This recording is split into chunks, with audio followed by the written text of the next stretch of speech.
credibility and trust within saving groups. This platform digitally reduces risk linked to cash handling as well as menu record keeping. Vakudala, you don't have to do that anymore.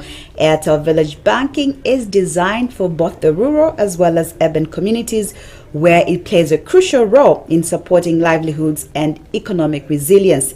And the solution is basically to contribute to Zambia's financial inclusion, which we keep speaking into, how we are supposed to leave no one behind. So jump on it today by dialing *115#7. You follow the options, and of course you'll be able to begin your Airtel Village Banking today and be part of the winning team. Let's serve together, let us grow together, as well as build communities together. Visit any Airtel store today to find out more on how you too can be part of the Village Banking and the many other services that Airtel gets to offer. Should you have inquiries as well, things that you may not actually be happy with, you may as well visit Airtel stores today and get the answers. Airtel is the winning team, so be part of it. Paul. Indeed. Just before we get into the tabloids, there is one, we have John Mark calls them the Daybreak family. We have a lovely, warm Daybreak family. Absolutely. That tune into this show every other morning.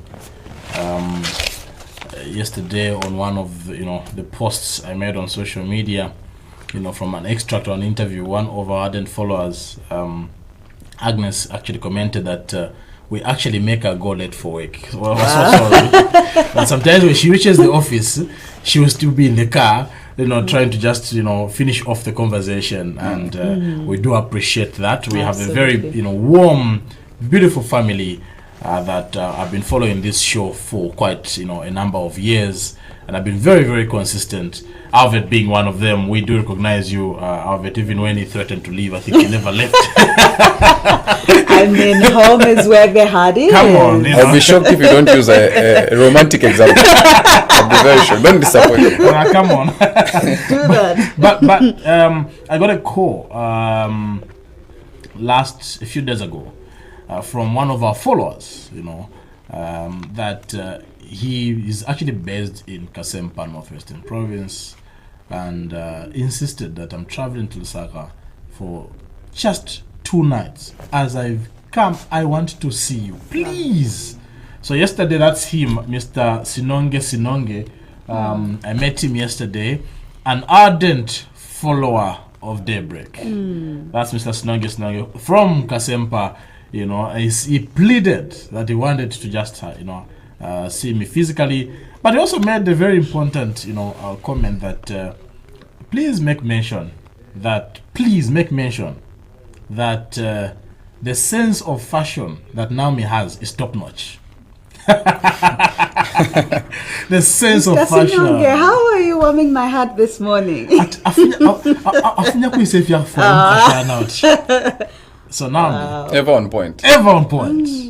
That's a comment from Mr. Snong. And I think it's a unanimous we agree. statement. Oh, wow. Yeah, we agree. And, Nami, I've delivered the message. Snong, thank you so much, delivered. Mr. Snong. And you gentlemen, not easy. The time that I have to wake up and just be here. Yeah. So sometimes, you want to show up rusty. Yeah, most of the people I meet who follow Daybreak would say, we'd talk about Naomi. I don't know what kind of a charm Naomi has.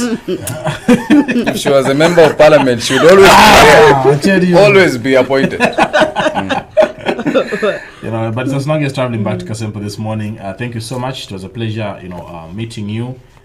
In the heat of my business, I still, tried to create time to just at least satisfy his, his request. So thank you so much, Mr. Snongi, and many others that follow this show ardently. We don't take it for granted. Sometimes we say things that you don't agree with.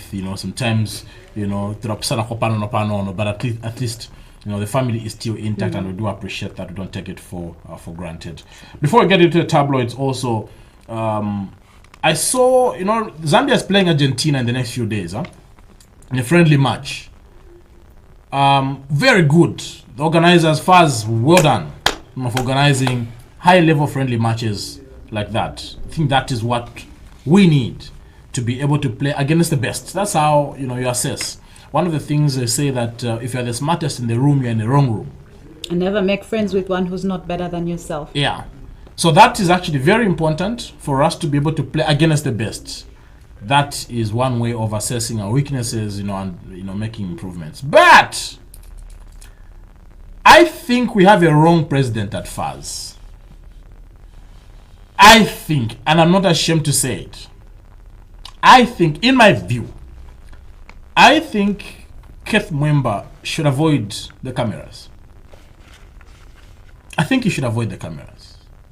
He made a statement yesterday that got me worried. That don't expect us to win Argentina. I thought I didn't hear it well. Don't expect us to win Argentina. But this is what he said, before I add my thoughts. I believe we're on the right track, and the coaches should just go there and enjoy the game. The players should enjoy the game. They should play for the nation. They should play for the badge. They should enjoy the moment. They should not put themselves under unnecessary pressure. It's not an embarrassment to lose. If Zambia is beaten by Argentina, how can that be an embarrassment? Everybody expects Argentina to beat Zambia, but I think the people should be able to see, is there something we are seeing? How have we lost? I think that's what is important. You saw me addressing the players. That was my message. It is not an embarrassment to lose to Argentina. What? Coming from the FA president. It's not an embarrassment to lose. So just go and enjoy the moment. Go and be tourists. Go and just, view. Go and be proud that you played against Argentina. Go and take selfies. Love the moment. But how would you be able to avoid the cameras when he's the man at the helm of football? Yeah. And also, who surrounds him? Who could be able to help him speak the right words to us? First of all, you must understand that those are wrong words. Because there is no team that is unbeatable. Remember that we are also trying to qualify to the World Cup. Which teams? So regardless of how good a team is, we can beat them. He shouldn't speak like that. No, any team is beatable. Argentina has been beaten before by Cameroon, has been beaten before by Nigeria, has been beaten before by Algeria. Our women's team beat Germany. Remember that game? Yes. We wired Germany. Barbara scored a beautiful goal. Germany couldn't believe it. That's a mentality, even though we criticize Bruce Mwape. He helped us beat Germany. Any team is beatable. As a leader, one of the things you must do is to instill morale, confidence in your people. But if you now are the one that is destroying their morale, Bwana, you don't deserve the mic. No, you don't deserve the cameras. Go and be in the office and do office work. Let other people speak. When it comes to football, I think even generally, is it okay to even hype up when you know that for sure you are also far from reality? Because sometimes you want to genuinely compliment. In football, there's no but far also from reality. you can also realize to say that maybe our team is not that good yet. For example, just a random example. Yeah. Let's say a parent who sees that their child is not studying. You've seen that this child, they've not been waking up in the course of the night. They've not been making efforts to even go and do due diligence. You can tell to say this child, when they go for the exam, the end result might not be so well because we've seen the preparations leading to the exam. So to be realistic, would you still tell the child to say aim for 6 points even when you know the capacity that has gone underneath? Yeah, that's one of the ways to instill confidence in any person as a leader. Faz has been telling us they're making preparations. He was criticizing the administration of Kamanga, saying they will do better. He was criticizing the way football is being run in this country. He's now in charge and begins to send our boys for tourism in Argentina.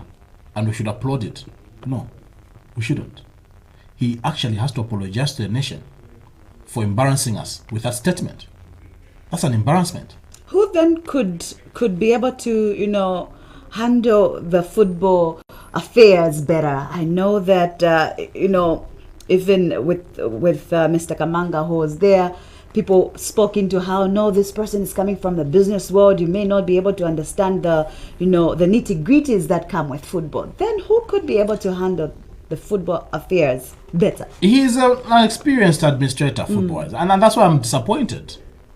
I don't think FC Musa has reached this far with such mentality. I don't think so.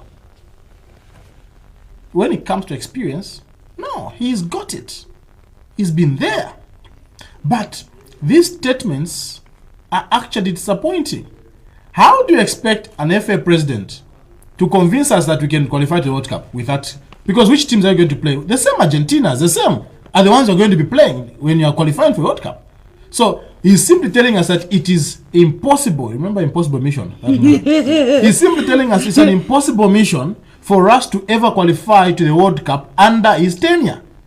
That is what he's simply telling us. Then you are not even supposed to be there, because in your time you must take us higher. I remember in secondary school, the teacher, I'll mention his name, who told me point blank, if you ever get even a credit in mathematics, something must have been wrong in the heavens, because you're poor in mathematics.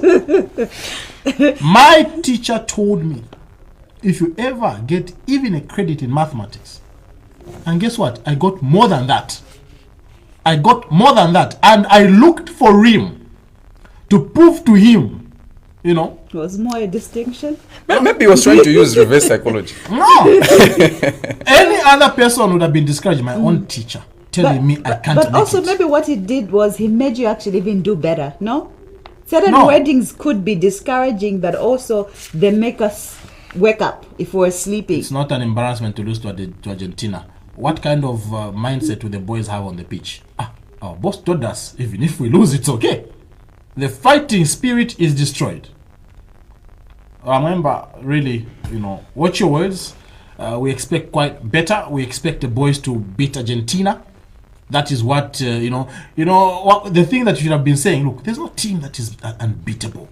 Our boys have it. Even when we have the best strikers. Even when the boys have not been able to perform well. Our boys are performing well at the world stage. You see, the person was from scoring not too long ago. Fashion is doing wonders in Saudi. These are things, Lamek, look. And you're actually right about the stats. Barbara Banda scored in that 3-2 win. Yeah. Yes. Actually, 4 months ago, the under-17 men played against Brazil. Yeah. Brazil survived by the skin of their teeth. It was a 1-1 draw. So it is not impossible. It's in not football, impossible. it's 11 against 11 Yes. in 90 minutes. Yeah. I play professional pool. One of the things that they teach us in pool is that for as long as the black ball is on the table, even if you have 7 balls, even if you have 6 and the other person is just playing, the game is still on. For as long as the black ball is on the table, the game is still on. But now, we have not even traveled. And the game is not on. And we have even lost. We have not even traveled. Before you have actually even begun. That's quite disappointing for the FA president, Mr. Keith Member. We expect you to actually apologize to us, soccer enthusiasts who believe that the Polo can do wonders. You are now, painting a picture that actually we have a very weak team that you're managing. Simply telling us that you're doing really nothing at Football House. So I thought I should just put that on record that we are disappointed as soccer enthusiasts for that comment that you have made. There's no team, Patson, hear me, there's no team that is unbeatable. There's no team that is unbeatable. I was checking through stats. Cameroon has beaten Brazil before. Morocco has beaten Portugal before. Yeah. Senegal has beaten Sweden before. Morocco beat England. Morocco beat England. Buana. They are telling us about Argentina, that we can't beat it. Very, very disappointing. But let's get to the tabloids and maybe discuss politics. Maybe we'll not be disappointed. Maybe we'll not be disappointed because at least in the Daily Nation, the president is saying something that we are very happy with. That every other politician, every other sitting president must be able to speak. Leading story in the Daily Nation: we will accept poor results. Promises that his administration will ensure that the general election will be free, fair, credible. Says the governing party is working hard to retain power, but that the people's will shall be respected because the country is more important than individual interests. That is how a statesman speaks. Not Tuari Kalakale. This, now John Mark, is how statesmen speak. Even though you are very confident you win, which I think really, in my view, at presidential level, I don't think the president will struggle to retain power. And I've said this several times. I don't think he was, and I think he also knows. Even with what you had mentioned yesterday, if at all we had a formidable team of Brian Mundubile, of course, underneath him, perhaps as a vice president, Makepe Zulu, and then SG Given Lwenda. Even that, you know what? One of the things I've said this before. Every election has got two major players: the incumbent and the main opposition. Right now, what we are lacking in this country is a leading opposition leader. Could he have spoken like this when the United Nations country team led UN resident coordinator? Of course, he was visited by Beatrice Muntali. You know how it is, even from the home setup, when, you know, visitors visit us, even with badly behaved children, they want to behave, you know, like, hypothetically speaking. No, I think this is him. The president really, for me, as you see, you are able, trust is a certainty of what? Based on past experiences. Past experience. If you check the past life of President Hakainde Hichilema in opposition, you realize that this is a man that is able to accept results. How many times did he lose and he thought he won? People have argued that 2016 election, UPND won that election. Many people have argued that. The difference was less than 200,000 votes between the two. He's argued. And the argument could actually make sense. But one of the things that really the UPND takes pride in, and we are very proud, and many political parties must learn from, is their capacity to accept results that don't go in your favor. Do you think that the opposition have reached to that particular level? Because even just recently we saw Mao Sampa stating that according to him, there were some polling stations that already had ballot papers, and that also got him in so much hot water as well. So do you think that the opposition have got the ability? Because even just at a by-election, we are seeing that they are refuting the results. I don't think so, and that's why I'm saying that the opposition have a lot to learn from the ruling UPND. Check their 23 years in opposition. Like we said, in the 2001 election, Anderson Kambela Mazoka lost by 1% to Levi Patrick Manaus. 1%. It has been argued through books of history that that election was won by the UPND. The difference was so negligible. Many have stated Mingala Twesha Mbele. But official results from the Electoral Commission of Zambia stated that MMD won. But despite that, despite Anderson Kambela Mazoka calling for a party to celebrate the victory, the party was held, by the way, celebrating that we are winner. ECZ then announces, oh, by the way, you're celebrating, no, you've lost by 1%. The UPND, under the leadership of Anderson Mazoka, did not go to the streets. Bwana, that is political maturity that the UPND has exhibited in this country. That we must give it to them. From time immemorial. Yes, we must give it to them. It's different from other political parties. Different from other countries. Even when Anderson Mazoka died and HH took over the reins of leadership, 2006, 2008, see how the UPND kept performing. Third. 2015 presidential by-election, the 20th of January, it was a tightly contested election. If you interrogate the difference in terms of votes, you will see that it only takes the maturity of a proper cultured leader to restrain his people from going on the streets. Because any other power hungry, if HH was power hungry, I can tell you, 2015, 2016 would have seen bloodshed in this country. If HH was power hungry. Because the supporters wanted to go. And I think this is something he's been very consistent.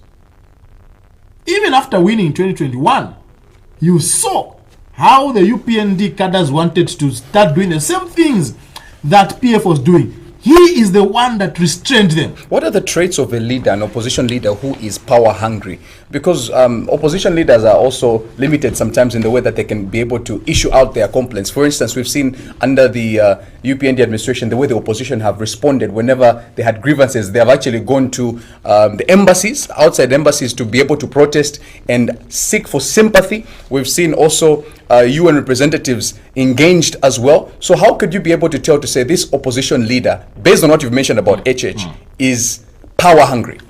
When you don't mind the blood being shed because of your interests, when you don't mind people going on the streets, it's like that story about King Solomon in the Bible, the two women where one lost a child.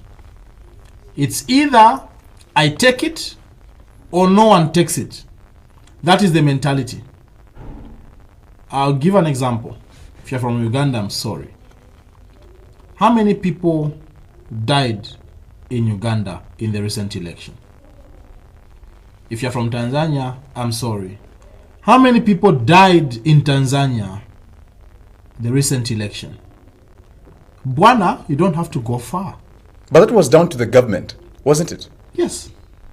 Where you don't care how many people have died, for as long as you have retained power. Look at what happened in Tanzania. Main opposition leaders detained. You go in an election, you get the majority votes, simply saying the majority of the people in the country want you. Yet, during the inauguration, you go in the barracks to have the inauguration. What a paradox. You claim the majority of the people wanted you, and yet during inauguration, the people that wanted you are not allowed to come and witness your inauguration. You go and have it in the barracks with soldiers around, because you know that it is deceit.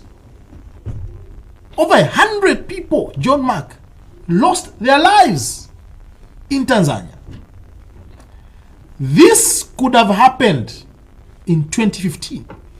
This could have happened in 2016 if President Hakainde Hichilema was power hungry. Have we seen a leader in the opposition, like John Mark alluded to earlier, who is more interested or concerned, cares about the country more than their personal interests, their individual interests? We have to check from those that have been losing, not the escortees. We have a lot of escortees. I've said it, go back from time immemorial. Every election is between two people. The rest are escortees. And I'm glad you've said not the escortees, because we don't want to mention the escortees. And the escortees is important also. Not until they reach a level where they are the main contenders. Let's talk about ECL. Do you think that he was power hungry? Because he also passed some very interesting statements to say, I'll hand over power to myself. And yet we also saw that when push came to shove at Hero Stadium, he gracefully handed over power. Of course, we've argued about the booing and whatnot, but we also can bring into the context that stakeholders, the likes of Nebas Mumba, had to speak, and then eventually, of course, he handed over power. So do you feel he was power hungry? If he was power hungry, would have recorded people dying in 2021. He was commander-in-chief of the armed forces. Bwana, that is not a mean role. He was controlling the state. If he was power hungry, he was going to dispute the elections. If he was power hungry, he was not going to go to Heroes. If he was power hungry, the fact that he submitted himself to the will of the people, and I've said it, that his other counterparts on the continent use a different script. He used a script that is supposed to be used in a democratic state, where Even though you had said stuff, you politicked, said, look, I'll hand over power to myself. I remember giving Lubinda, as Justice Minister, appearing on the national broadcaster, Sunday interview, indicating that, look, we will come back and we'll tell you, Mwanyala, you remember? Who forgets that? You come back and say, Mwanyala. We had Antonio Manza, who I was privileged to interview at the National Results Center at Mulungushi. When they went beyond. Yes, when the results were being counted, he says, look, if, and I have that clip, by the way, when I was interviewing him at Mulungushi, saying, look, we have won this election. If we want to win, in fact, come and cut my private part. That level of confidence, Bwana. I think we need to go back and tell you. Was there follow through? And then you find someone in the comment section saying the media don't follow through. That was the level of arrogance. For me, that's arrogance. That's arrogance for me. Where you keep saying, Zambia Mwanyala on national TV. Does it matter if maybe the kingpins or those who are kingmakers are power hungry, but as long as the one who's at the helm is not having that mentality? Does it matter if he's surrounded by those individuals? John C. Maxwell, a revered leadership coach and teacher, says everything rises and falls on leadership. There's everything you learn in the physical. John Mark, go in the scriptures, you'll find those principles. When Eve was too hungry, decided to eat an apple that was not allowed, decided to even extend the gift to the husband, Adam, and they sinned. God did not call on Eve. He called on, it is not Adam that got the apple. Bampele kofie. Yet God said, Adam, where are you? What have you done? What did Adam say? This woman you gave me. Men have not been riding with us from time immemorial. This card that you gave me. This card that you gave me. You've heard these statements where, no, it's the people surrounding the president. The president is good. The president is good. It's the people surrounding him. I don't believe that at all. No, Jamamuna he has a good that in Mukazo wanana kwa tira ndiana ingesa. No. Bwana, any, shift in responsibility should not be entertained. You are the leader in the moment. Look at those comments that Given was making, Antonio Mwanza, and many others. Look at Davis Mwila, how he was speaking. Boma Lusambo. Look at Boma Lusambo.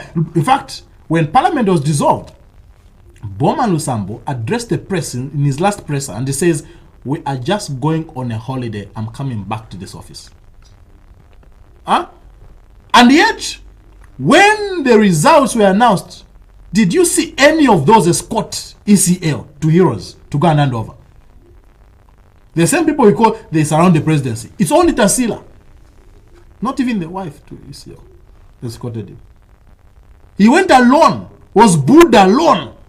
What message would that also send to HH in an event that he would have to hand over power at Heroes? Come again? What message would that send to HH if in an event that you'd have to hand over power at Hero Stadium come August 13th? Well, what he said today, what he said yesterday when he met the UN resident, coordinator, is something he has demonstrated before. For me, I don't think President Hichilema can struggle to hand over power. I don't think so. He has a track record. He has a track record, John Mark, and we must give it to him. I don't think that he can struggle to hand over power.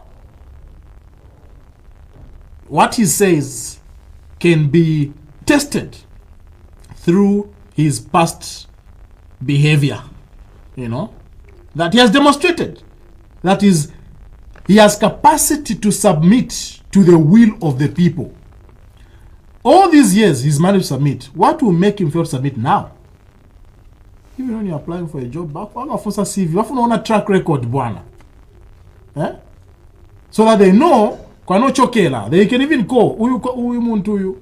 There's some people that have lost opportunities because when the potential employer calls previous employer says, hey, Employ them at your own risk. Because the way they left, I was having a conversation with colleagues, last week in Choma, in the media. They says, look, this space is very small, and they were giving an account of one talented journalist, and I mean talented journalist, that Nami knows very well, who they say, look, no one in this space, media space, can argue that this person is talented. But anywhere they are, they argue with everyone. Oh, wow. Anywhere they are. Could that be? So that is that is why track record. You mentioned the Track record is important. So for me, I'm glad that the president has indicated that is willing to accept results come August, which in my view I do not see the president losing this presidency. But even if he does lose, I don't think he will struggle to hand over power. Even when he has said statements equally up, this year we talked about how he had mentioned to say, hand over power to myself. HH has been able to say that he's seated on the chair with some glue. I think it's, that's why I am very, concerned with this law, the Cyber Crimes Act, because, you see, we must allow politicians to politic. For me, I think it's just, that's politicking. We must allow politicians to politic and to say... what extent should they be able to politic? No limits? No, with some limits. But let's allow them to politic. That's what we know them for. How should the electorates be able to just determine whether someone is politicking or they're genuinely just,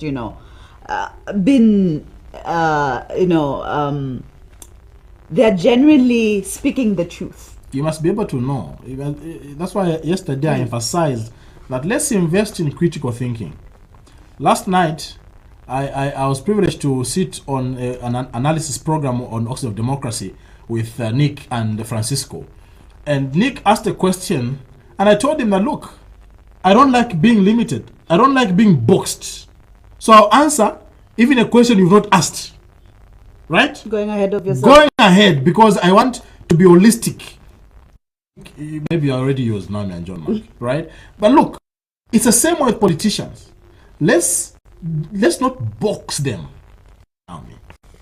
Let's not limit politicians. For as long as they're doing things within the confinements of the law.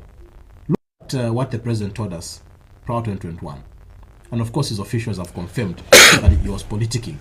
10 hours I'm sworn in, 14 hours dollar is appreciated.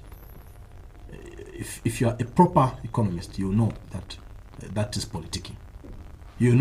But we've also seen what happens when you don't give them, when you give them that particular leeway to be able to politic. Look at what's the confusion that happens in Parliament. Bino Mpundu, we talked about yesterday.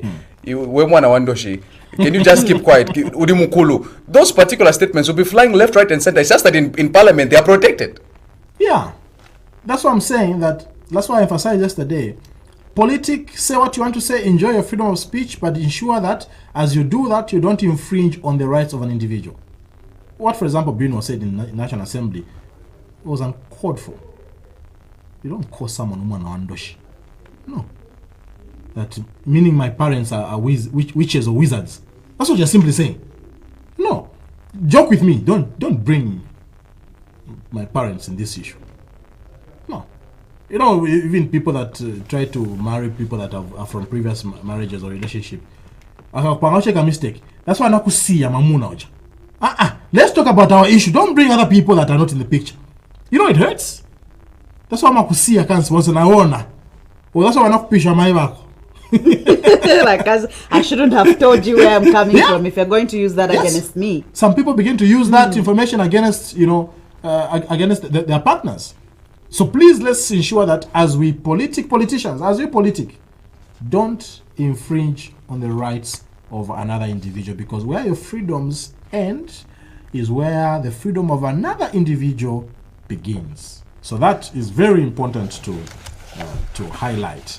Yeah, so congratulations, Mr. President. We love our such statements, and we want to see more, even from parliamentarians.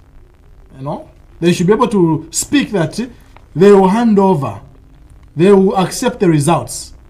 Do you know that we had over 30 petitions in the courts after 2021 from UPND members of parliament? Over 30 members of parliament refused to accept the results. Yes, it is their democratic right, but over 30 refused to accept the results. Went to petition. The courts were very busy after August 2021. We don't want to see the same, in as much as it is your democratic right. So that's the leading story in the Daily Nation. Reconcile for unity. Father Lupu Patel's PF factions. I think we've spoken about this quite much, to the extent that when we speak about the need for unity in the opposition, some people even begin to label that we are supporters of who and who. An allegation we don't take lightly now, John. Forgetting that you're doing this for the better good of the country. Yeah. So those types of allegations, actually, we don't fancy them in any way. And please don't make yesterday on analysis comment, from one of the viewers says the three of you are a bunch of cadres. I mean, talking about Nick, Francisco, and myself. That was, uncalled for. Just because maybe there's something we said that did not align with what they believe in. It's very, the nature of democracy is that there will be divergent views. And also, what is the nature of our job? Yeah. What is media? Let's get back to what the role of media is, the fourth estate of governance. We provide checks and balances. As a matter of fact, I attended one training organized by Panos Southern Africa 3 weeks ago. And one of the things that were being shared with is an appeal is that during this period of election, one of the things we must be able to do, it's an appeal, and I think the media should pay attention to this, is analyzing various manifestos of political parties and provide pros and cons so that the viewers, who are the electorates, can make an informed decision. So when we come here, and one day we will anyway, bring the manifesto of Harry Calabar and CF and begin to point out the weaknesses, don't think we're doing our job. When we bring the UPND manifesto and begin to break it down, don't think otherwise. When we bring the PF manifesto, if they have any, we will still analyze it. Pros and it's our duty. So that when you are going in that booth alone, you are making an informed decision. So please, bear with our duty. Especially this period. You might misunderstand us. Maybe we need to begin daybreak by just telling them to say, we might say something that views might not be cordial to you. Here. That's just the name of the game. Yeah, please. Calabar preaches opposition unity, ready to engage Maccabi. Quite interesting. Harry Calabar extending a hand to Maccabi. It's going to be a very interesting period. We'll see who works with who, knowing how selfish politicians are, knowing how they all think they are popular, how they all think, that the Zambians want them to be presidents. The only concern I have right now, I don't know whether John Marco now may be able to indicate, is that we are going into an election without a leading opposition leader so far. Because if you had to ask me, I don't see anyone right now that has stood out yet as a major contender to the presidency. Not even Mr. Brian Mundubile? Maybe too early to call. He just won the presidency a few days ago, really. Too early to call. As a man, one that goes head to head with the president. Remember, in every election, the incumbent goes head to head with one individual. Every election. 2021, we had 16 presidential candidates. President Echech got 2.8 million. ECL got 1.8 million. The third, guess how many he got? First got 2.8 million. Second got 1.8 million. Third, Harry Calabar got 25,000. The whole country. you know that even just Mandevu constituency has over 80,000 people. 80,000 people. Harry Kalaba got 25 pin only. The whole Zambia. You keep echoing that. That is to tell you that the distant third and the rest that follows were escortees. Right now, we have an incumbent President HH who can go head to head. Then the rest will be escortees. Right now, we have... Bridesmaids. Right now, in my view, we have President Ichilema as the leading contender, for the presidency, and escortees. The rest, in my view, does that can be regarded as escortees. Does that make it hard for the electorate or very easy? It makes it easy for us to determine who will win. An election should not be like that. Does it also make it easy for you to exercise your right to vote? But also remember that it's the nature of democracy where even if there are 50 parties that want to participate, go ahead and participate. But at the end of the day, even you that is going to vote, you know that our Sanga winner. I don't think people that were voting for Sean Tembo in 2021 thought Sean Tembo would win. I don't think so. Sorry, people that voted for Sean, but I don't think so. I don't think they had it in their mind. Sean Tembo is a winner. I don't think so. What can make an opposition leader currently transition to a main contender, apart from the manifestos that you've talked about? Because to be honest with you, like what you've mentioned, when you get to listen to Makebi Zulu, yes, they're talking about uniting the Patriotic Front, but we are not hearing their solutions to the energy crisis. We're not hearing their solutions to the cost of living, which the UPND has genuinely failed to actually handle currently. They will give excuses of the drought and the circumstances here and there. So do you feel outside the manifesto, what else could they be able to do to convince the Zambians, the electorate, that they can stand on the ballot? It's also a bit of longevity in politics. If you check first timers, it is quite rare for first timers. I think go even at Ziale. First sitting you clear, there are very few. So for first timers, you appear on the ballot for the first time and you emerge as a leading contender, quite rare.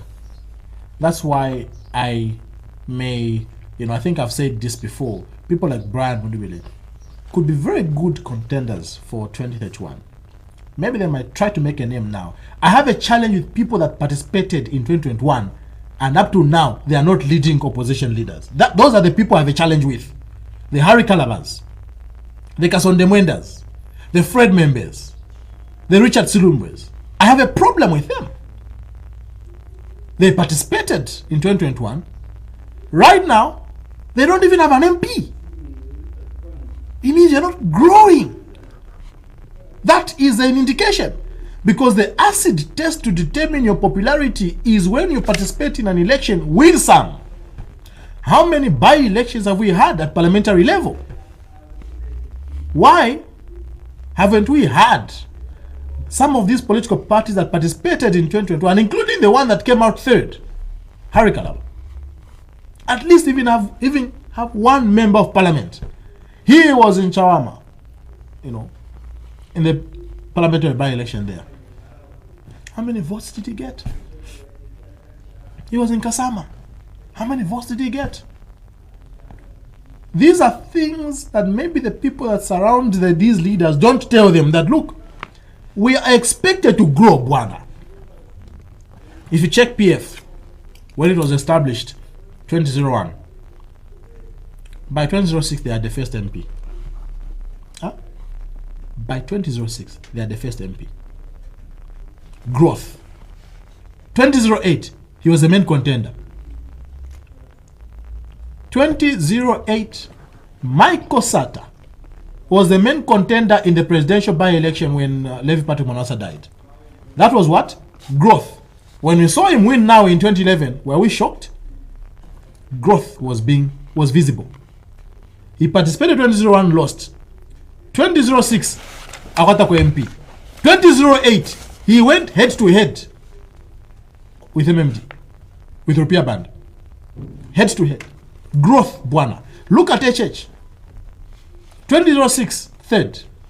2008, third. He maintained third position.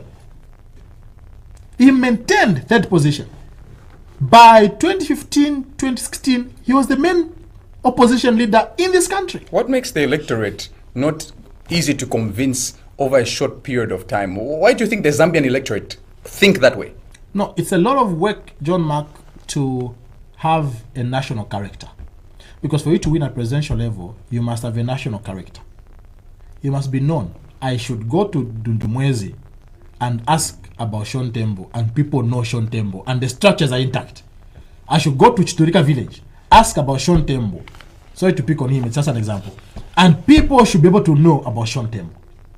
If you're only known in one area, Bwana, you can't win an election at presidential level. What could they work on so they are also known? You need to be consistent. Haven't they been?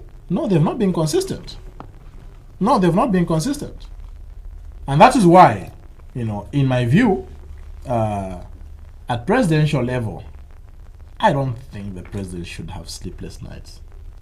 I don't think so. At presidential level, I don't think, Mr. President, you should really worry so much. Maybe worry for your MPs. At presidential level, I don't see the president struggling to win. And whoever will come out second, it will be a distant second. I think it will be the first time in this country where the one that comes out second is distant from the first. It will be the first. Remember 2001? The difference between Mazoka and Manawasa? 1%. But this time, I think the difference will be miles apart between President HH and the one that will come out. I know that we have to get to the guest, but listen to this message by Joseph Daga. He says, Paul would not wake up tomorrow if he was in Uganda. I don't know why you're laughing, because that is a very strong statement. Yesterday, I indicated, if you want to see, you want to gauge, you go in any country, Bwana, and you want to see how tolerant that government is to divergent views, check how free the media is.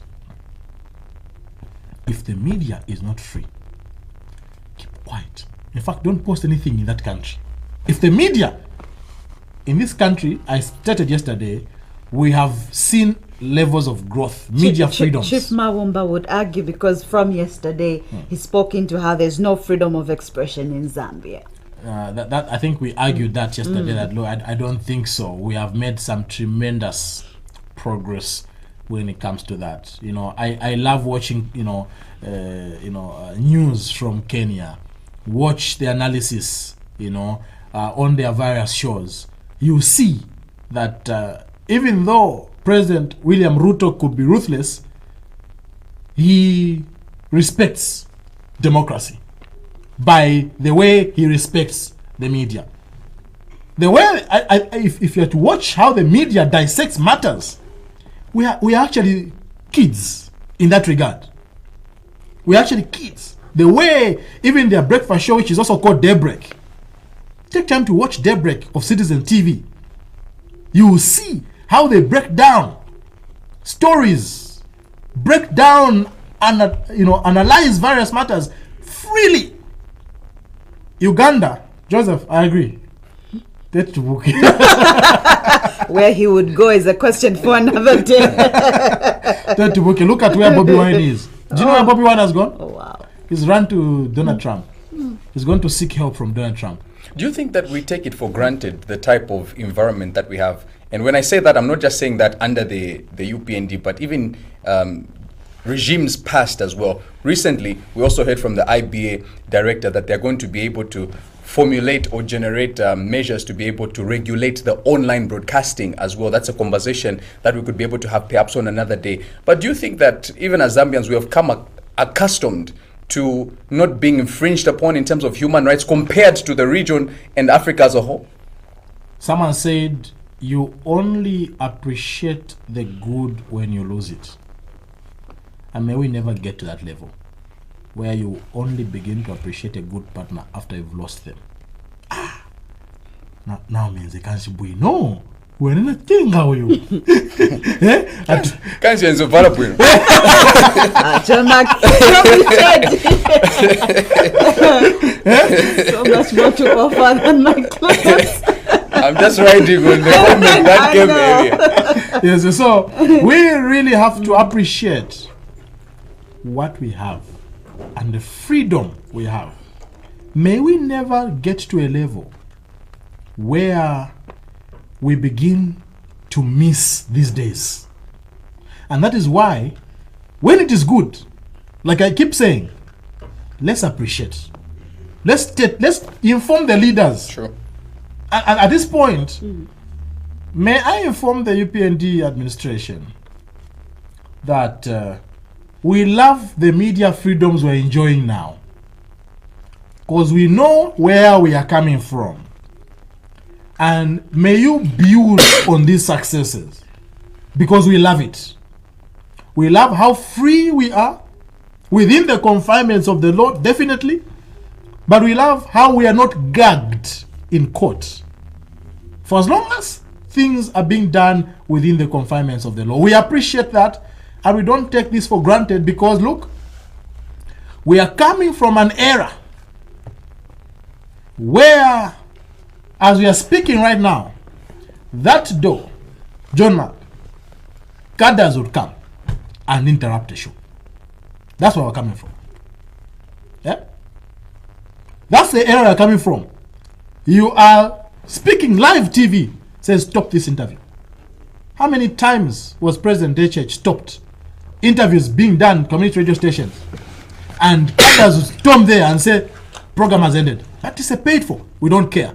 End now. Leave. You remember President Hichilema ran through the roof at Sun FM in Ndola? UPND cadres will probably be clapping for you, and I know a number of them will be able to comment in the comment section. But let's just let's bust their bubble. Let's bust their bubble. They never comment. No, they probably will. No, they never. They probably will. They never. But when you'll be appreciated. When it is something against, they will attack. Boy is a cadre. No, let's bust their bubble, because it has happened even under the UPND. Yeah. Pasme Radio, of course, we also did see something similar, where there was an interview being taking place, and purported UPND cadres came and interrupted it. Yusuf Radio as well, Pasma Radio in the Eastern Province, Yusuf Radio in the Central Province as well. Harry Kalaba will be able to tell you that he experienced something similar as well. So it's not that it does not happen under the UPND. Yeah. We've heard reports. Yeah, look, John Mark, I keep on saying, ask any development expert, they'll tell you, development is a process. Development is a process. The day, John Mark, you start to work, the same day you're buying a V8, SCC must arrest you. Because progress must be tracked. Maybe I'm working for ZAMBIA. Or maybe you had some servants. Progress must be tracked. I gave an example the other day. Even you, John Mark, when you marry, your wife gives birth, you go to see the child, and the child begins, Daddy, welcome. First day, even you will run away. Why? The child has not undergone the process required for them to be able to talk. So, development is a process. We had this as a cancer, okay, where barbarism was the nature of the day. The president came in and said, if you are a culprit, you are on your own. We have been seeing progress, and it is step by step. Those incidents you're mentioning are isolated cases. Have you ever seen cadres come here? Does it make them insignificant? No. We are acknowledging that we are making progress. It's like the way addicts are. You know, behavioral change experts will tell you in closing, they'll tell you that change in behavior is gradual. When, for example, you are addicted to maybe smoking, you smoke 5 packets a day. When you are making progress, you're not smoking 1 packet a day. Someone that sees you smoking 1 packet a day might criticize you. But experts will tell you that this person has made progress. Because if you saw how they were 2 weeks ago, they were smoking 4 a day. So give them another 2 weeks. Give them another 2 months. Possibly even the smell, they will not like it. Why? Progress is gradual.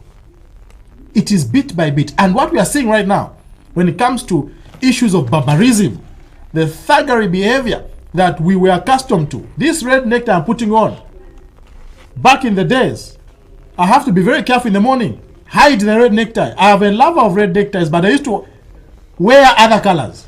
And we were told by yourself yesterday that IBA had actually warned the media to say, even as elections are drawing nearer, be careful what you wear. So isn't still the environment toxic? No, what IBA was telling us at that training in Choma last week was simply reminding us that, look, we know there are certain elements that are still ripe, that are still there. So don't take it for granted. When you're in a group, just ensure you're not wearing the same color, especially synonymous to a particular political party, because other cadres might think, why have I red version, why UPND, Miala, why have I green, my PF, Mapanga. So that was a caution. Not to say we've not made progress. For me, I can stand on until any day and clap for this administration for helping us become more free, especially when it comes to, you see, peace can't be quoted. Say, no, how much can we pay you to enjoy peace? Bwana, it's priceless. In closing, John Mark, even when choosing who you are going to marry, I saw that my coming, John. caution, You'll John never Mark, miss that. my caution is, Don't be poor if it Please. It wouldn't be him. marry a peaceful lady. Not what Many definitions of peace, Shingo. like Iran versus the US. Missiles flying left, right, and center. Hopefully, John Mark is peaceful himself, because he'll be very hypocritical. Look at- for him to ask for peace when he's not a peaceful man. Look at Preach it now. Liwango Mayunda in the comment section says, I think, Paul, you are now growing up in mind on how to analyze things. Why? Because it's in their favor. We were speaking about growth earlier. I end there, John Mark. Let's go straight to story number 4. I think this is the story that maybe Paul might have been alluding to, of course, by David Waope. And then we'll continue discussions on the other side. Very soon we'll be able to also give away some Blue Band products. So keep posted and make sure that you drop your answers on our Facebook platform. We'll be able to give you the questions shortly. The Zambia Police Service wishes to update the public on the murder case that occurred on March 20, 2026 in Kisasa area of Kalumbira District, Northwestern Province, in which Miss NLS Helen Kamutumbe, aged 46, of Chingola, was fatally attacked by a mob.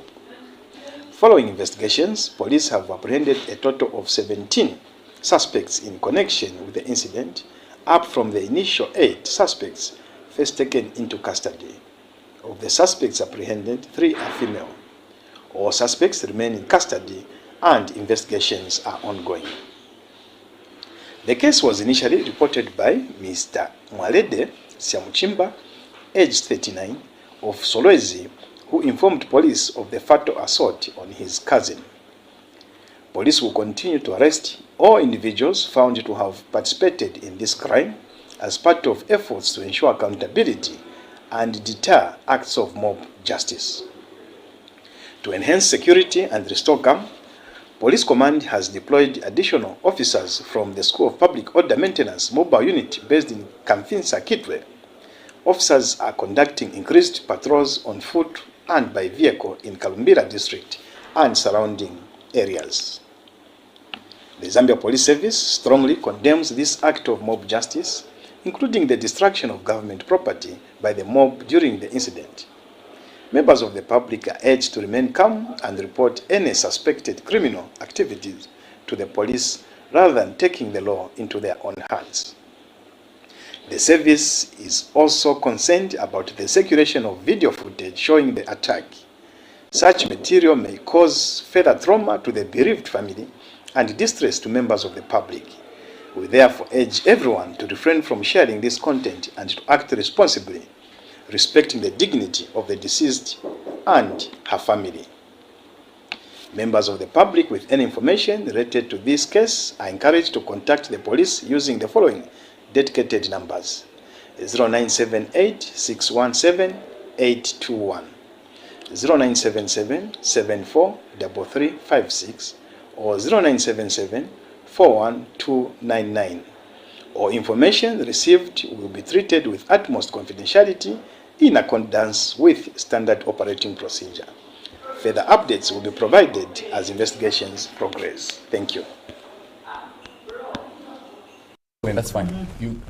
All right, we continue with today's edition. And just a reminder that, of course, we are live on our Facebook platform. Drop a comment, greet the Daybreak family, and we'll be able to interact even as we progress. Remember, we'll be giving away some Blue Band products. So I know a number of you are excited about what we've talked about, but don't just get excited. Make sure that your breakfast tomorrow has got some products that are going to spice it up. And also the young ones need something to excite them about school in terms of lunchtime and break time.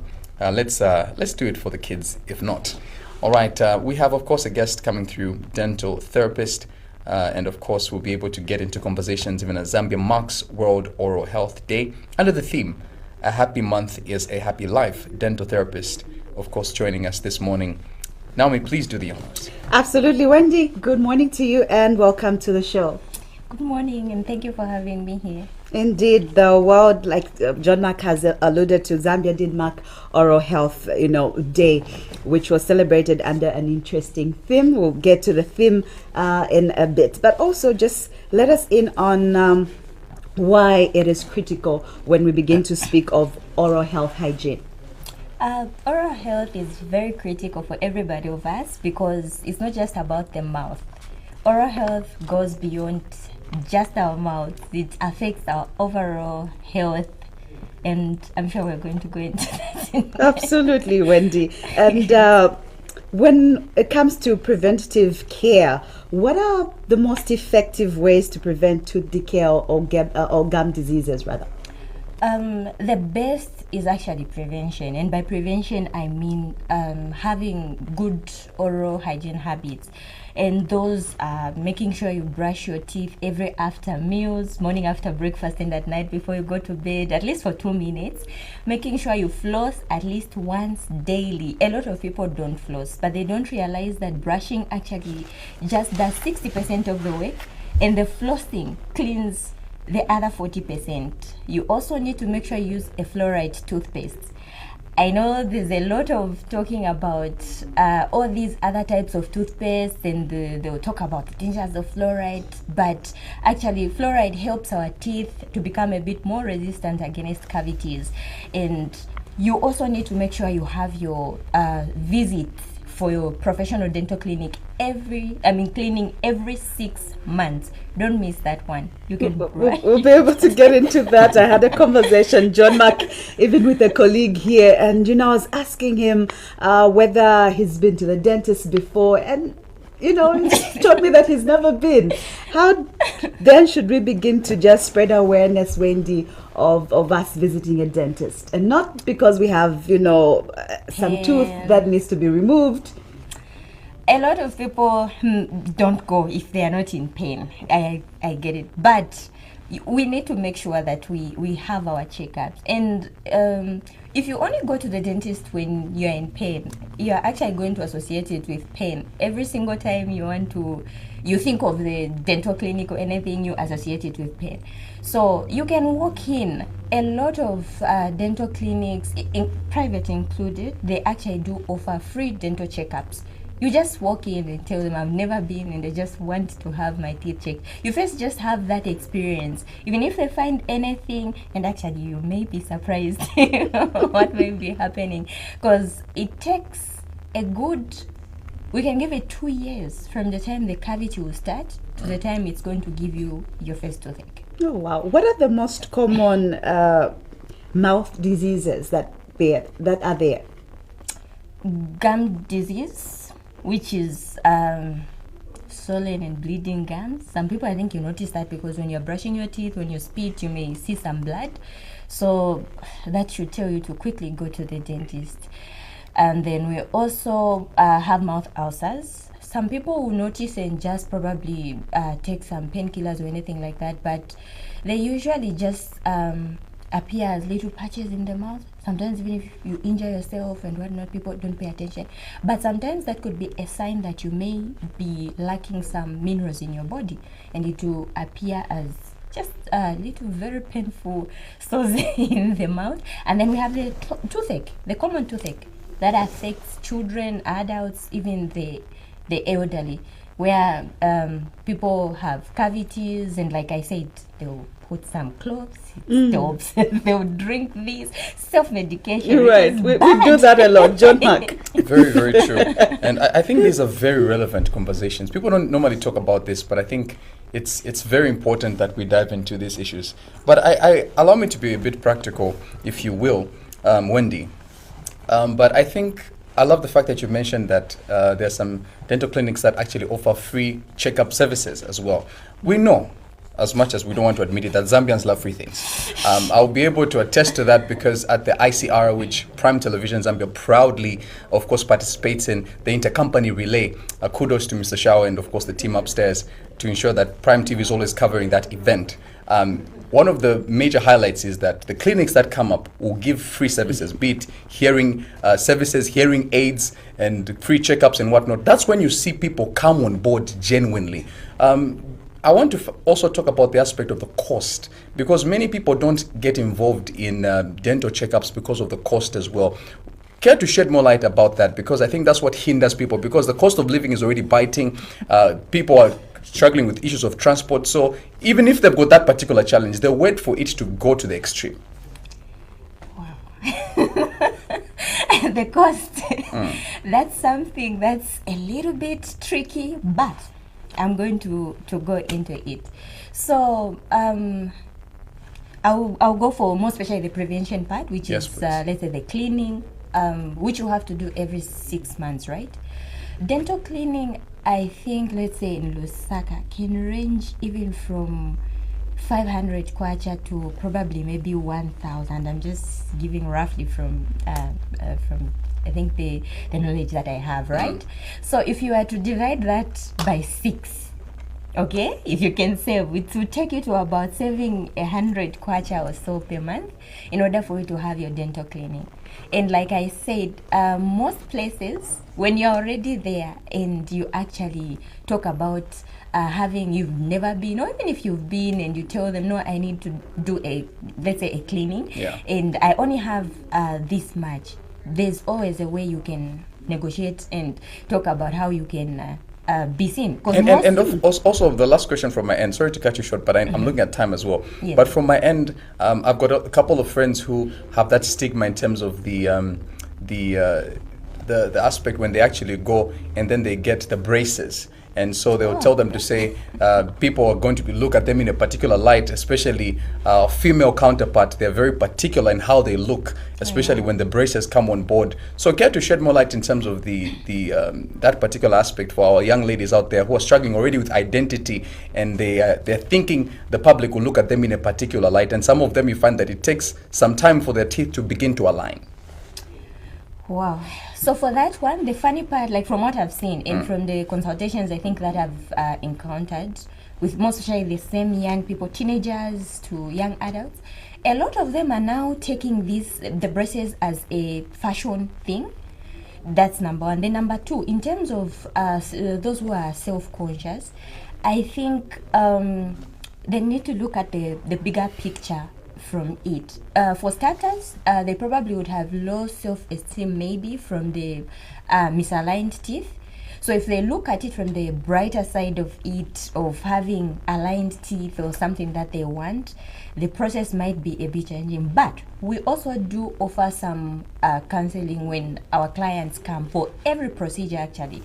All the procedures will talk you through the process, and will actually even help you to at least embrace, more especially braces that are visible.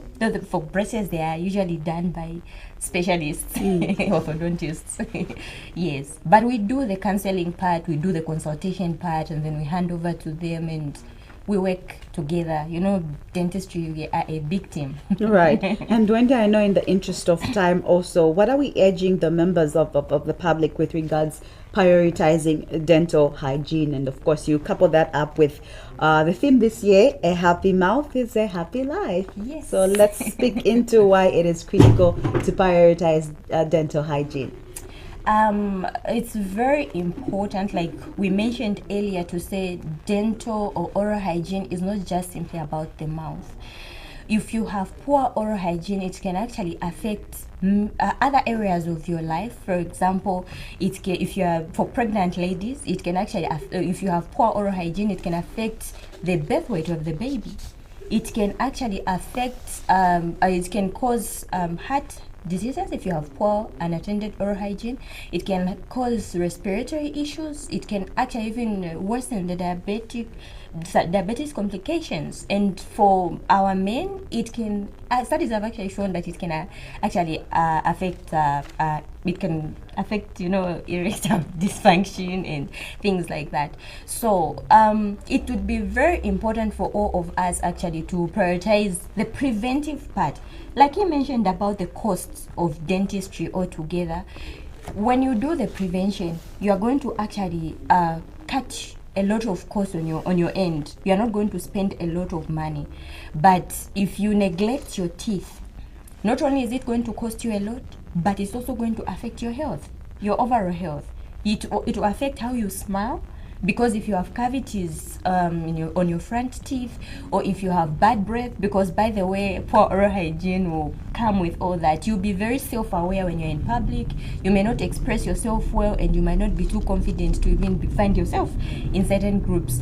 And it will affect even your diet. If you have missing teeth, or you have poor oral hygiene and that has developed into severe gum disease, you may not be able to choose certain types of foodstuffs, which is going to limit you to particular type of foodstuffs, which will later now affect your nutrition as well.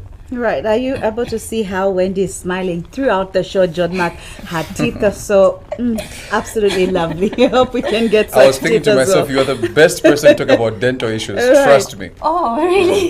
Thank you. She's got wonderful teeth. I think I've told her that before. Wow. Thank you, Wendy, for coming and speaking into oral health, and of course everything that we need to know with regards oral hygiene. Sure. Welcome, and thank you, Wendy. It's been a pleasure, and thank you so much for at least reminding us and at least giving us that particular aspect of how the dental issues, when not handled, can bring different types of challenges, especially for the pregnant women. I think that one, for so many people, it's a moment of an eyebrow-raising statement as well. So thank you so much for shedding more light on that, and of course, hoping that we can have more conversations of this particular nature. Before we get into the giveaways, we want to also dive into something that was also trending, of course, with Kundamando, of course, from the Ministry of Education. We'll go straight to that particular clip, PMC, and then we'll be able to shed more light, of course, remember what happened in terms of Senanga and that particular student, or is it Pew, that was addressing the teachers in a manner that was quite vulgar, if you ask me. But of course, we tried to edit it so that it is friendly for the media as well.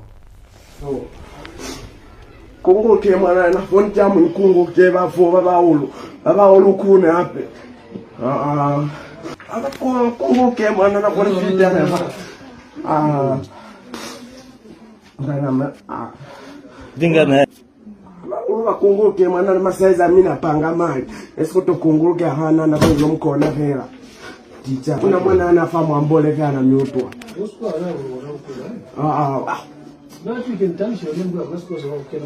hakuna mweze mbonesi ikologize ngata notika sinanga sikuwa sina nike makompyuta.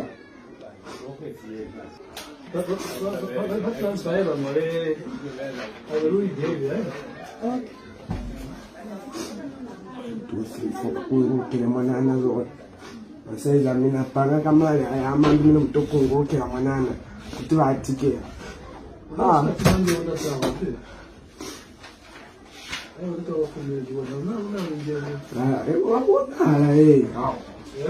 saiza mina ayamandu ayizanyi kono mina isikulu natekava na vateni musika kubona makavatayo na milevo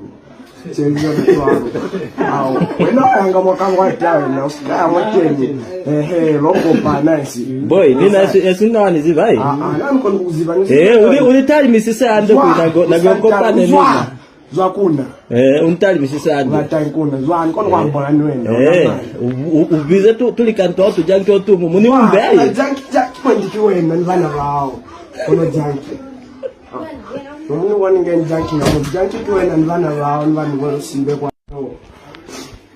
Kunguke mwana na fonta mu kunguke bafo babaulu kune ape. Unfortunate video that was circulating last week, and of course we took the initiative of course editing it so that we don't get to those moments of statements that were passed that were vulgar. But of course we do remember that of course one of the pupils had that unfortunate address with the students, with the teachers as well, and of course we want to get a reaction concerning that Senanga incident. Of course, the Senanga pupil said the teachers and his headmaster in that heated confrontation viral video, of course, that back and forth. I'll just go ahead and state, for those of you who might have not caught it, he says, "Why would 4 of you adults, all of you older than me, gang up on me? That was not right behavior. I am too young for all of you to gang up on me." He went on to insult, and he also stated that how can adults gang up on a child when your age mates are busy making money? Ganging up on kids is all you are good at. Of course, went on to insult again. "Just keep talking, I can hear you." And the conversation goes on and on and on. We have with us Kunda Mando, and of course, Head of Communications at the Ministry of Education. But before we can even get to Kunda, we also have Betu's President Obi Chisela on the line. Mr. Chisela, good morning. Good morning, John Mark. Good morning, thank you. You're live on set with Naomi and Kunda and myself. Thank you so much for joining us. First and foremost, just your reaction to that very, very unfortunate video that was circulating last week. I know it's still on a number of people's lips and even conversation. Just your reaction, first and foremost, to the way that pupil spoke to the teachers at Senanga. Thank you, John Mark and Naomi and Kunda. It's really unfortunate that things got to a point that you've just shown there. The video itself is, not in full. It seems to have a part that is cut off. But however, from what we have seen and heard, it's really unfortunate. The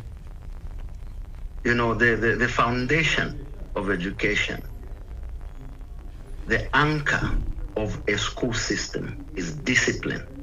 It is respect for the teachers. A school without order, a school without discipline, a school without respect definitely will crumble and will not actually work. But then it quickly takes me to the Education Act of 2011. The Education Act of 2011 clearly sets out, what is expected of teachers and what is expected of our learners. So it is very, very categorical in there that jurisdictions are clearly explained. Now, on the part of a pupil, of course, I'm commenting without knowing the other background, and this is why we commend the Minister of Education, who indicated that they are doing a thorough investigation into the matter so that the whole picture comes out clearly. But really, from what we have seen, we can tell that our pupil there lost it. Teachers deserve respect. Teachers deserve to be, these are second parents in a school. And as second parents in a school, regardless of what they could have done, and especially that we are looking at a pupil brought to the head teacher himself and could behave like that, it clearly shows us that there is need for us to see how we hold ourselves so that we do not degenerate like we've seen in the Western world, where it has gone even into a gun culture, where our pupils come with guns in school, begin to shoot at teachers, begin to shoot at other pupils. So it really tells all of us that there's something we really need to do about our children. Of course, as teachers, these are our children. We love them. And we have a heart to ensure that we nurture them into responsible citizens. Well, that could have come out like that. The maybe a piece of advice on the other side would be, we're not supposed to throw these pupils away. It's just, for me, who is a practicing teacher, that is just a glimpse of what teachers go through on a daily basis. And this is... Mr. Tsela, before also Naomi just chips in, I also want to find out, I think it's only right to ask, that is this what teachers are subject to on a regular basis, or should we take it as a one-off? Because you are able to engage with the teachers as well. We want to find out, is this just a one-off, or perhaps this is the trend based on what's been happening in terms of social media? People were speculating to say, no, there was weed involved and all of those things. But I want to find out from you, is this what the teachers are subjected to on a regular basis? I will tell you, John Mark, that our teachers go through quite a lot. While we do not encourage or promote, posting on social media, what happens within our school setup, I was saying that is just a glimpse of what teachers go through. But the good news is that our teachers are trained and equipped to be able to handle, our children with various forms of behavior. And I would also tell you that while corporal punishment has been abolished, it should be clearly stated here that schools have school rules, schools have penal codes that help to instill discipline in our children. Remember, if our children are supposed to perform, they are supposed to be held by a code that will ensure that they attend to lessons, they do activities that they are given, and so on. So to answer your question directly, there is quite a lot that our teachers are going through, but they are well trained. And the school system is well equipped. We have guidance section. We have all these. There's an aspect where a school, it being in a community, we're in touch with the parents. When things degenerate, even before we act, school system is supposed to invite the parents into the school. They sit together with the parents and the children and discuss these aspects of discipline. And when it gets out of hand, I think there are clear guidelines on what follows in terms of the steps that could be done. But I'll tell you that there is a lot of indiscipline in school, which our teachers are trained to handle. Mr. Tsela, I think in the interest of time, I think we'll end on that particular note. Thank you so much for taking the time to reach out to us on this very, very important issue. And we know that Betuz is on top of things. We appreciate the fact that you've managed to call in. Thank you so much. Thank you, John Mark, for having me. Awesome. I know that Naomi was going to come in. Maybe you can come in on the aspect of Kunda, but just very quickly, I want to get Kunda, of course, Kunda, welcome to the edition yet again. I want to get your reaction first and foremost, to just throw you straight into the fray. You had mentioned that the ministry is going to carry out some investigations. What have we found out so far concerning this very disturbing story? Okay, so for the sake of the protection of the child, I think I'll be as basic as possible. Please. Because remember, like Obi mentioned, these are our children. They're not only our children when they're good. They're our children when they're bad. They're children when their pass rate is high, when their pass rate is low. They're our children. So everything we do is to protect them. And seeing that education is about children, our first priority is the child. And I think I'd like to maybe remind you or let you know that every time a parent brings a child to school, the first time they come into school, they are subjected to signing what we call a commitment form. That commitment form sort of spells out the wrongs that can possibly be done at a school. So it will say something like, if your child is found bullying, this is the penalty. If your child is found committing sodomy or using abusive language, this is the penalty. The reason we are now having this three or tripartite kind of agreement is because we want parents to be on board.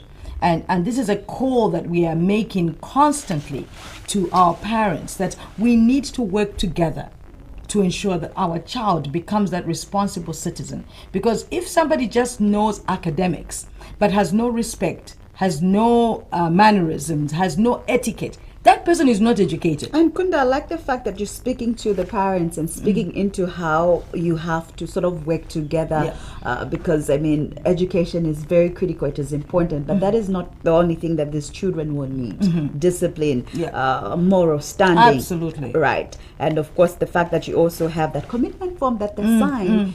And maybe in simpler terms, and of course with protection, you're protecting the child, but what sort of punishment then do children like the one that we did see get? What sort of discipline do they get? So it varies. So I'll tell you, if it's a first time offender, there's, it goes with that. So you find that maybe the child is just told to pick up papers or go in the garden and do some manual work. It's always constructive. And that's why I think you'll notice there was a period when we tried to encourage head teachers and teachers, please don't send the children away when they're wrong. Help them do something constructive, so that it's used as an opportunity to reflect on what they've done and think about the consequences, and then reform. Because now approach is more based on rehabilitation as against punishment. Because when we chase that child, they lose out on hours, they lose out, and then again it's more work for the teacher, because it still comes back to the teacher.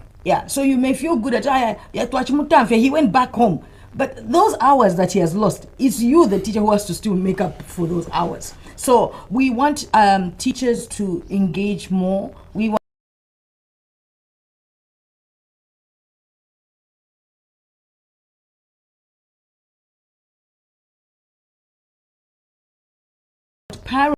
encouraging to see that parents can stop whatever they are doing to come to a school to discuss their children. It shows that the parents have put that education as a priority. When children see that, they also automatically put education as a priority. If children see that their parents during the week, they have to wake up at 4 a.m., they're thinking, why does dad have to do this? I mean, Saturdays is chilling, but Monday through Friday, he's on his heels, making sure that I'm in school. This must be important. But I was telling some of the parents, I said, some of you are the reason the child goes late to school, and because of that, the child will think, it's not so important. So it's really it's an effort, a concerted effort that has to be made by all of us. And when I say all of us, I'm talking about parents, I'm talking about teachers, talking about children, but also the church, non-government organizations, and already political will is there. We're blessed in Zambia. So you find that other countries are coming to learn from us, because they're saying this is such great political will. You're allowing for free education. You're allowing for food to be given to the children. You're allowing for health practitioners to train our teachers at the schools, and now health centers are being found, in a matter of speaking, through the health rooms, are being found at the schools. So the political will is already there. The rest of us should run along with government and make sure that these Gen Zs, these alphas, teach to feel way. If we work together, we cannot fail to manage these kids. But we need all of us to be on board, so that when the teacher says, here, this is wrong, even at home, it's wrong. And when we're all saying the same thing, the child will get it. What happens if the teacher is saying this is wrong, and then at home it's like, no, leave my child? And this is why we're saying we constantly are calling on our parents. This continued engagement, continued interaction is changing mindsets. And already, like I'm giving you an example of Munali Girls, that's a government school, but we had parents there in their numbers interested, and you won't believe, we were talking about things like the new curriculum, we were talking about school feeding program, we were talking about so many things, and parents were asking questions. That's what we want. We want this generation to make a difference. We can actually start a revolution by changing our attitudes. Parents must be more interested. They mustn't come only to school when they hear the child has been chased. No, the parent must be already interested. Teachers also, we're calling on teachers to be more efficient, and there's so many teachers like that. I'll tell you, more than 90% of the teachers are consistent in their lesson plans, in their schemes of work, in their dedication to children. You find even after class, imagine after teaching scores and scores of children, they'll still stay after class to help the ones that are slow. So we have a number of teachers like that, but I want to encourage those that just feel like it's too much. let's keep giving to the children. Let's not give up on our children. They are depending on us. Posterity is going to hold us accountable if we don't give it our all. And even as you give your concluding remarks, Kunda, before we get to the giveaways, I just want to get your take on the incorporation of AI, of course, in the school systems and the school curriculum as well. I know that we reversed the curriculum last year, 2025, but even as you give your concluding remarks, within a minute at least, you can just marry that. Okay, AI is inevitable.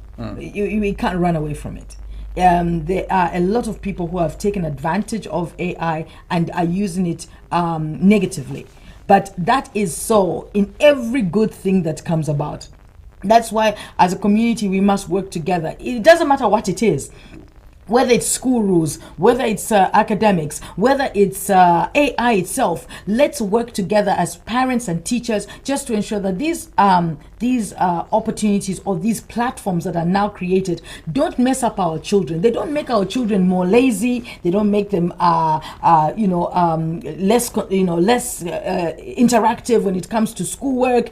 AI should just assist the child to research more broadly. It must assist the child to think outside the box, but not for every answer. Let's check on AI. For every spelling, you check. No. We still want our children to be able to use their own brains.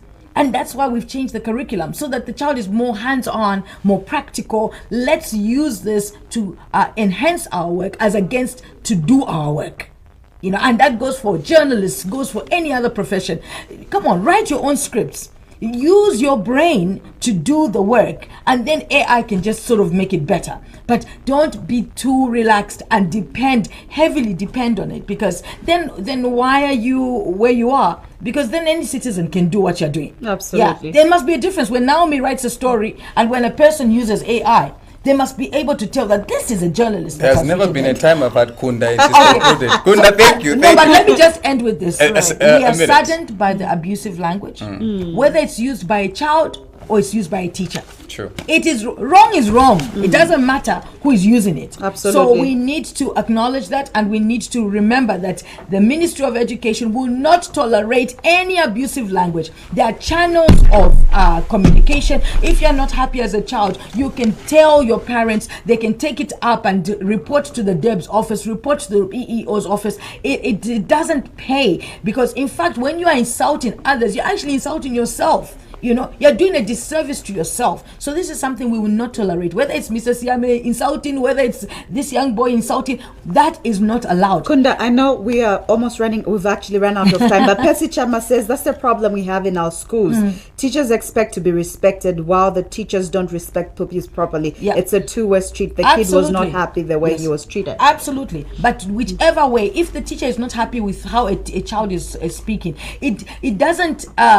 wrong for wrong doesn't ever work. Kunda, thank you so much. Thank you so much. So let's all be respectful to each other, but I'll tell you, there's a blessing in a child honoring his parents.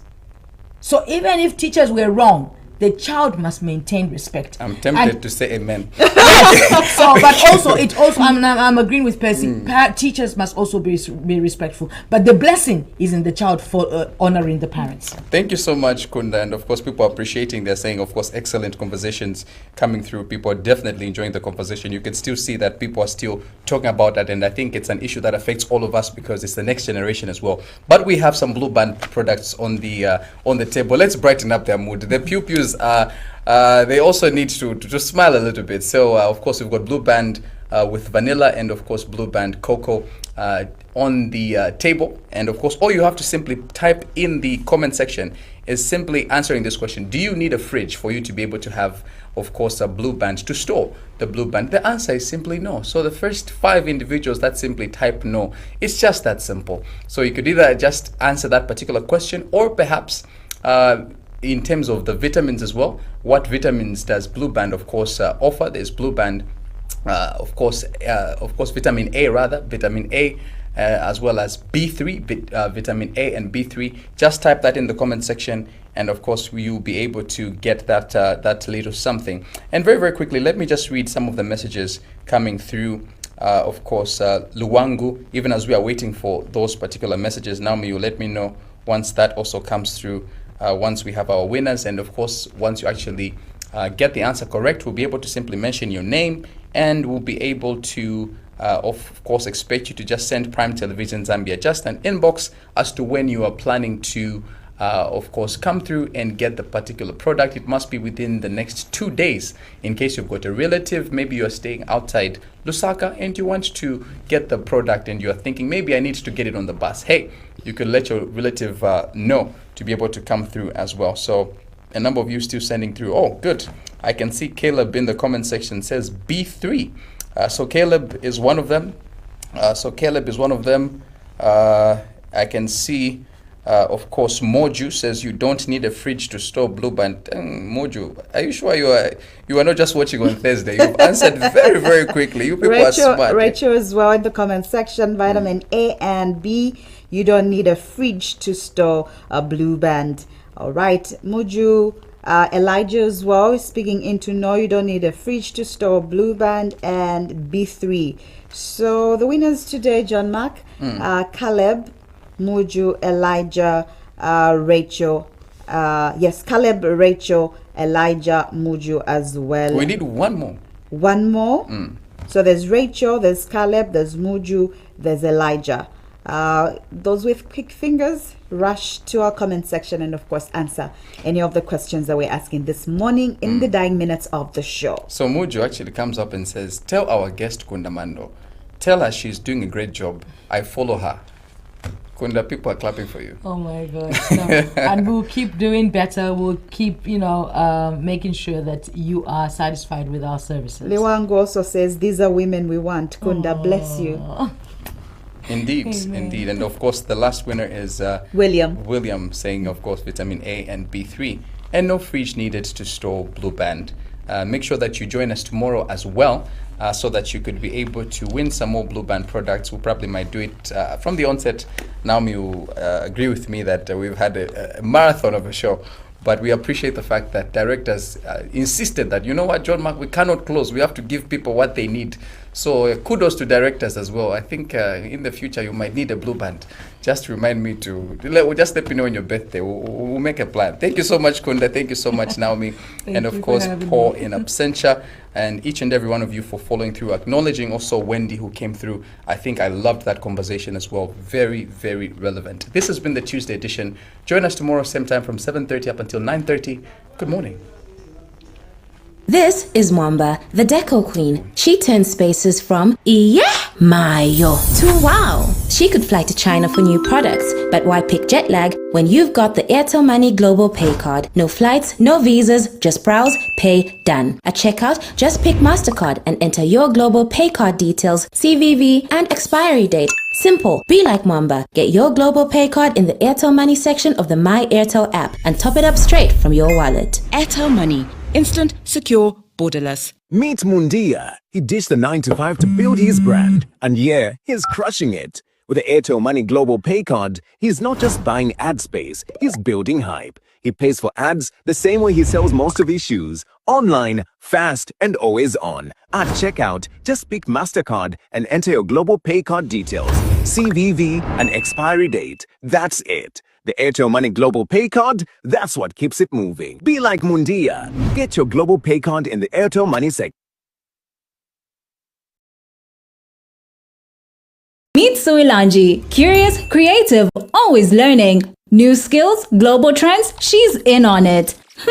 Design or tech, she's exploring the best international options. And with the Airtel Money Global Pay Card, paying is the easy part. One quick tap and she's learning from the best. No stress, no visa, no problem. Even her parents are getting in on it.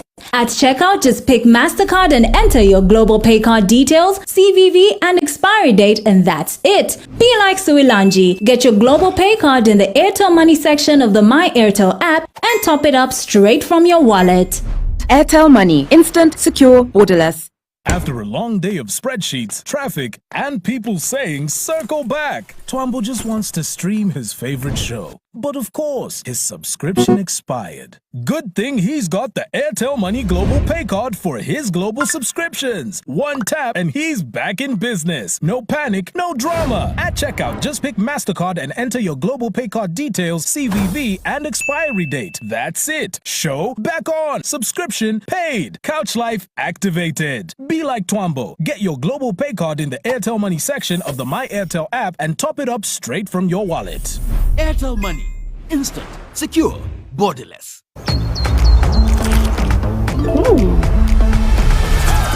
Some kids are just a step ahead. The winning difference? A spoonful of Blue Band. The only one with the right levels of omega-3 and 6.